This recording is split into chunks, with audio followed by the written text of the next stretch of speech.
Hi, my name is Hina. I am a mom to a 1-year-old baby boy. He just turned 1 a couple of weeks ago. अगर आपका भी newborn आने वाला है और आप उसके लिए शॉपिंग कर रहे हो तो ये वीडियो एकदम आप ही के लिए है, क्योंकि इस वीडियो में मैं आपके साथ वो सारी चीजें शेयर करूंगी जो मैंने यूज करी as a first time mom after learning from my mistakes. Let's go. सबसे पहले let's talk about feeding supplies, because truth be told you will be feeding a baby a lot in the first few days. Let's address the elephant in the room here. अगर आप सोच रहे हो कि कौन सा ब्रेस्ट पंप लेना भी है या नहीं लेना है, electric, manual, there are so many options out there, right. मैं एक छोटी सी स्टोरी बताती हूँ, maybe that will help you decide what you want. मेरा बेबी हुआ था सैटरडे को और मंडे को हमें डिस्चार्ज दिया था बिकॉज डॉक्टर थॉट कि ज़्यादा जॉन्डिस के सीवियर साइंस तो नहीं दिख रहे हैं।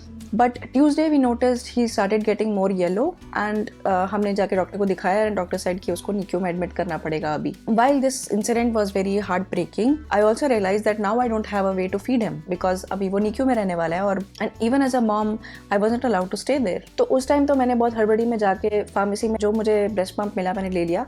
आई got this manual breast pump at that point. It was very helpful. Takes about 20 to 25 minutes to pump some milk and then मैं नर्स को जाके दे देती थी और नर्स उसको फीड करा देती थी। फिर उसके बाद मुझे इलेक्ट्रिक ब्रेस्ट पंप भी लेना पड़ा, जो कि मैंने लिया फिलिप्स 7 का ये वाला ब्रेस्ट पंप, क्योंकि मैनुअल में काफ़ी मेहनत लगती थी। तो नेट तो मुझे नुकसान ही हो गया क्योंकि मैंने इलेक्ट्रिक भी ले लिया और मैनुअल भी ले लिया। I want you to listen to my advice here.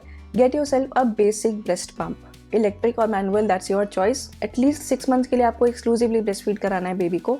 और अगर आप बीमार पड़ जाते हो या फिर आप फीड नहीं करा सकते, आपको रेस्ट चाहिए या फिर किसी काम की वजह से आपको बेबी से थोड़ा दूर भी रहना पड़ता है फॉर सम टाइम, तो कोई और आपकी जगह पे उसको फीड करा सकता है, चाहे वो आपका पार्टनर हो गया या कोई फैमिली मेंबर हो गया। तो you must have a basic electric breast pump. मैं अपने सारे रिकमेंडेशंस वीडियो के डिस्क्रिप्शन बॉक्स में डाल दूंगी, be sure to check it out. अब शुरू के 4 से 6 महीने में आप बेबी को बॉटल फीड नहीं करा सकते क्योंकि it can cause nipple confusion. So all the doctors and nurses will tell you to not introduce a bottle before 4 to 6 months of baby's age. के लिए मेरे पास है ये सिल्वर का bowl and spoon, because silver is a symbol of health, happiness and prosperity.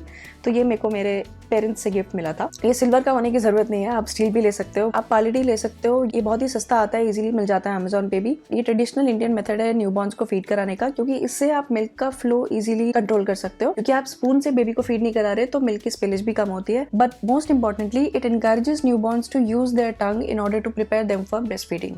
ये quality मैंने देखा था नर्सेस को हॉस्पिटल्स में यूज करते हुए न्यूबॉर्न्स को फीड कराने के लिए, या फिर इवन प्री मैच्योर बेबीज को भी इसी से फीड कराया जाता है। मेरा बेबी पैदा हुआ था नवंबर में लास्ट ईयर, तो उस टाइम ठंड शुरू ही हुई थी और मैंने देखा कि कभी भी मिल्क लेट डाउन शुरू हो जाता था और स्पेशली रात में ठंड के टाइम पे बहुत प्रॉब्लम होती थी। और इसका रीजन ये होता है कि शुरू में at least for a couple of months आपका जो मिल्क सप्लाई है it's not regulated to the baby's need. Body अभी तक रिदम में आई नहीं होती है to know how much milk to produce, कि आपके बेबी को कितने मिल्क की जरूरत पड़ेगी। तो होता क्या था कि एक साइड से मैं बेबी को फीड कराती थी और दूसरी साइड से मिल्क लेट डाउन शुरू हो जाता था। तो इसके लिए मैंने लिया ये हाका ब्रेस्ट पंप। ये बेसिक सा सिलिकॉन का मिल्क कैचर समझ लो। जब आप एक बेबी को एक साइड से फीड करा रहे हो तो दूसरी साइड पे उसको अटैच कर लिया और एक्सेस मिल्क जो भी लीक हो रहा है वो इसमें कलेक्ट हो जाएगा। अब आप उसको फ्रिज में रख दो और आपको फीड कराना है तो उसी को आप रीयूज भी कर सकते हो। और लीकिंग को इन जनरल टैकल करने के लिए आपको ब्रेस्ट पैड्स की जरूरत पड़ेगी। इसके बारे में हम बात करेंगे part 2 of this series. Breast feeding बहुत ही नेचुरल प्रोसेस होता है अपने बेबी को फीड कराने का, but it does not come naturally. In fact आपको और आपकी बेबी को थोड़ा टाइम लगता है रिदम में आने के लिए, बेबी को प्रॉपर्ली इलाज कराने के लिए। It takes a little bit of time. तो एक चीज जिसने मुझे बहुत हेल्प किया था initially was this feeding pillow. इसको वेस्ट पे लगा सकते हो और बेबी को उसके ऊपर रख के आप इलाज करा सकते हो। तो इससे होता क्या है कि बेबी तो करेक्ट हाइट पे आ जाता है आपको फीड कराने के लिए, और दूसरा आपके आर्म्स को भी रेस्ट मिलता है जब आप उसको फीड करा रहे हो, क्योंकि न्यूबॉर्न्स को फीड कराने में कम से कम 30 to 45 मिनट्स लगते हैं। इस दौरान वो कई बार सो जाएंगे, कई बार थक के रुक जाएंगे, तो इसमें आपको काफी टाइम के लिए बैठना पड़ता है और having a feeding pillow helps you with that. Also around this time मैं बेबी को इसी पे टमी टाइम भी देती थी, और जब वो 5 months का हुआ तो उसको सिटिंग में सपोर्ट करने के लिए भी मैंने वो पिलो काफी यूज किया। तो I would highly recommend that you get a feeding pillow for yourself. Breast milk is 87% water and 13% nutrients. So आपकी बॉडी बहुत सारा वाटर कंज्यूम करने वाली है to make that breast milk for your baby, besides your own healing and bodily activities. So no wonder कि रात में जब भी मैं उसको फीड कराती थी तो मुझे इतनी प्यास लगती थी, मैं अपने हस्बैंड को उठा के बोलती थी जाओ पानी लेके आओ। और एक चीज और, जब आप फीडिंग करने के लिए बैठ गए तो आप ज्यादा हिल हो नहीं सकते क्योंकि आपका बेबी अभी इंगेज हुआ है, राइट, अभी इलाज हुआ है। तो एक वाटर बॉटल अपने पास जरूर रख लेना जो आपके पास डेडिकेटेडली होनी चाहिए। तो आप उसे इंश्योर कर सकते हो कि आप रोज इतना पानी पी रहे हो, 3 से 4 लीटर रोज आप पानी पी रहे हो टू कीप योरसेल्फ हाइड्रेटेड। और एक बार आप फीड कराने के लिए बैठ गए तो आपको कहीं जाने की जरूरत ना पड़े। कोई भी नॉर्मल बॉटल ले लो, but make sure that it's dedicated for you. अब हम फीडिंग की बात कर रहे हैं तो उसका एक बहुत इंपॉर्टेंट एस्पेक्ट होता है बर्पिंग योर बेबी। न्यूबॉर्न्स काफी एयर स्वॉलो कर लेते हैं फीडिंग के टाइम पे, रोते हुए।